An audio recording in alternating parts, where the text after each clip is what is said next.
ప్రతిపక్ష మహావికాస్ అఘాడీ ఈవీఎంలపై చేస్తున్న ఆరోపణలను మహారాష్ట్ర ఉప ముఖ్యమంత్రి ఏక్నాథ్ సిందే తీవ్రంగా ఖండించారు.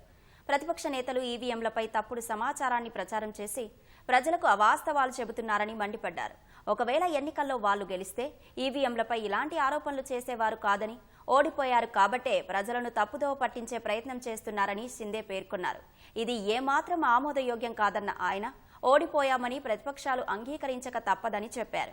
ఈవీఎంలలో లోపాలు ఉంటే జార్ఖండ్ అసెంబ్లీ ఎన్నికలతో పాటు నాందేడ్, వయనాడు ఉప ఎన్నికల్లో ఇండియా కూటమి ఎలా గెలుస్తుందని ప్రశ్నించారు. 288 అసెంబ్లీ స్థానాలున్న మహారాష్ట్రలో ఎన్నికల ఫలితాల్లో 230 సీట్లతో మహాయుతి కూటమి భారీ విజయం సాధించింది. మహావికాస్ అఘాడీకి 46 సీట్లు మాత్రమే వచ్చాయి. ఈ ఎన్నికల్లో ఈవీఎంల ట్యాంపరింగ్ జరిగిందంటూ ప్రతిపక్ష నేతలు ఆరోపిస్తున్నాయి.